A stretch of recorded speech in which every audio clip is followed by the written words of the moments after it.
Fanitrangana savorivory kosa ny teny Ambohipo ny sabotsy hariva lasa teo. Nisy ny naratra ary nisy ihany koa ny fananana simba tao anatin'izany.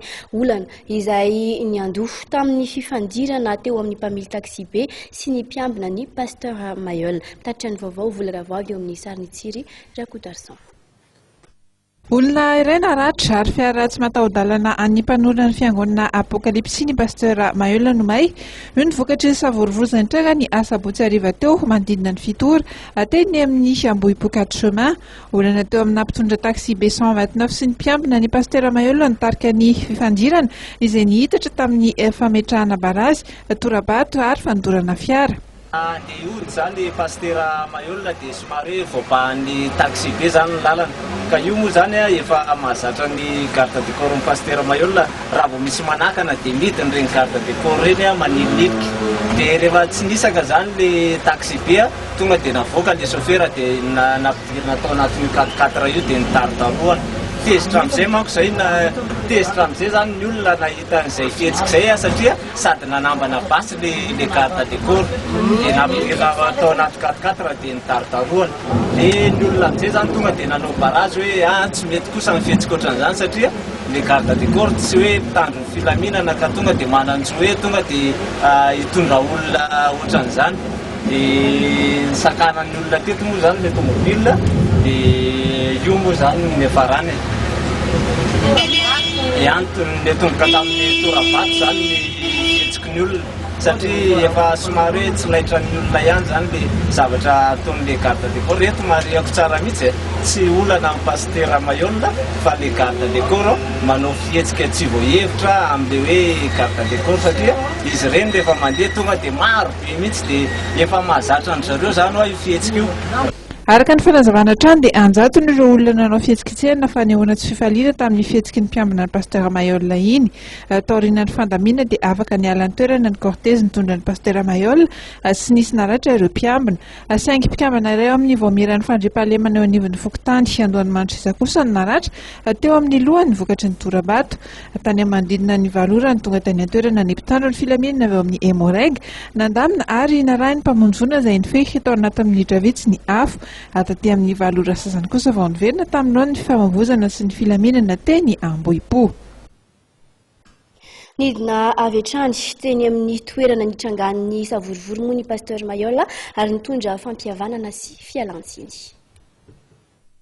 Nanoloana ny savorivory izay nitranga teny Ambohipo na Simba sy Nahamay sy ny fiara nitondra ny mpiambina ny pasteur Mayol dia nanantanteraka valan-dresaka ao ampanao gazety ny pasteur Mayol eny amin'ny hôtel Anosy.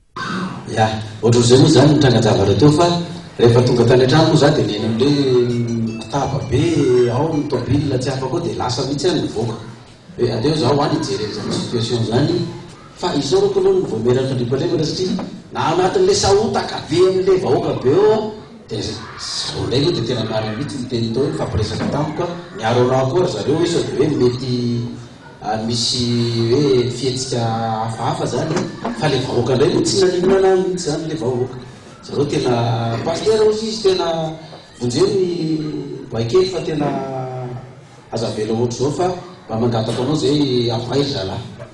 Dia za moa tena zareo ndao fa karakaraika ao fa tsy maintsy zao dia zao dia mandeha any mamoaka an'ireo le zalahy reo fa zany le Ambohipo tsika olona eto Ambohipo ray tanàna tsika indray veny andeha hifamono tsika indray veny andeha fahavalo fa izy moa tokony hiambina sy hiaro anao raha tsisy tsika eto tanàna dia hoe pasteur merci zany fa mangatany mba avoaka ry zalahy zany dia rehefa mba mivoaka zalahy nge dia milamina zay ozy izy fa le baikely mba miantsa tsisy asa ozy izy nefa izy indray voatazonao zay zany efa nialatsiny tamin'ny vahoaka tamin'ny izy vralahy nialatsiny koa tamin'ny lehibe ny Fokotany dia nandray andraikitra ny amin'ny famohanany zareo sy ny fikarakarana zareo ary mbola tsy dia salama zany teny tamin'ny hoe dao fa raisiko andraikitra ho an'ny fikarakarana ny fitsaboana roboralahy amin'izay mbola mety tsy fahasalamana ho avy. Zareo ny teny tamiko hoe pasteur zay izy mba mangataka aza mba torina zay ozy izy fa tena ino no anay vady aman-janaka hoe sososo dia tsisy pasteur mitory olona zany tsika ray tanàna eto tsika ifanomentanana za ary alokanareo tiako ahoana moa zany mitory anareo tokony ifanampy ozy izy za zao tena mbola misaotra ny pastera Mayol fa olombelo tokoa izy zay ny tena marina pastera tena pastera izy satria namoaka anazy izy satria za raha ohatra ka hoe bloqué ny tany nge zay ka mety zabadoza anazy onay tapitra be ny tena tantaranay raha ohatra ka zay nihitsoka tany fa misaotra ny pastera Mayol zay mbola tena olombelona marina za koa raha zao hiditra amin'ny apokalypsy za moa nandeha fantana tany tsy sahirana koa mitandro filaminana tsy nakasary javatra zany fa vao nahita anazy de efa miteny pastera no avoaka de avoaka reza la ny pastera ve toriny zareo reo de olona ankizy eo tanàna reo aro za ndray veny de toriny ankizy eo tanàna koa fa tsy taorin'izay dia nandeha teny amin'ilay toerana nisy ny savorovory ny pastera Mayol ary naneo fialatsiny ampahibe maso tamin'ireo fokon'olona teny Ambohipo. Voalohany dia misaotra betsakatsika rehetra tsika mponina eto Andohamarobe sy ety Ambohipo zany mba afaka lamany ny antso mba ifampiresaka hitondra ny fampihavanana izay tokony ataontsika eny amin'ny zavatra nitranga omaly.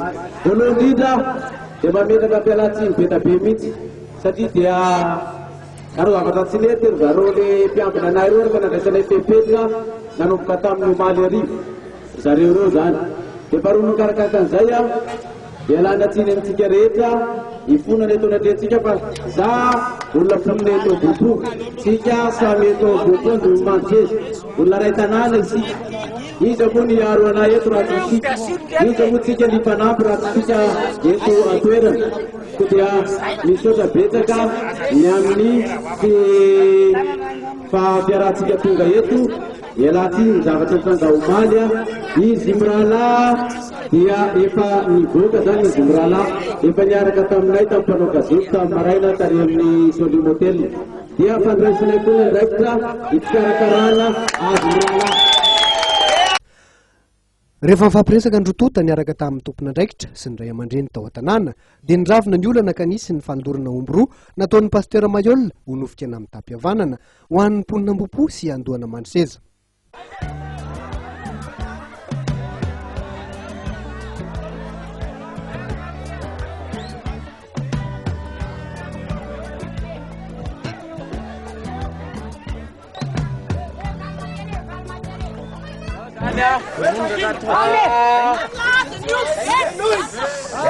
Hello, vete. Misoratsika betabe zany fa tena mahazo hery mihitsy zay fa tena ianareo ndray ny mpiaro anay amin'izao fotoana zao e. De misaotra betsaka fa zao fa fiarahantsika ty zao zany de marika mbola fitiavana. Raha tsy tianareo zay dia navelanareo nandeha rery taty. Fa tsy navelanareo andeha rery fa mbola naterinareo taty fa fitiavana de misaotra betsaka e. Amerina be!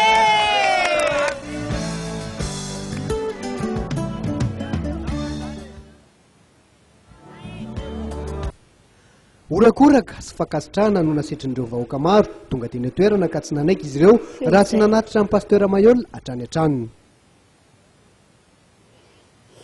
Ho an'ny mpahay lalàna Paul Rabar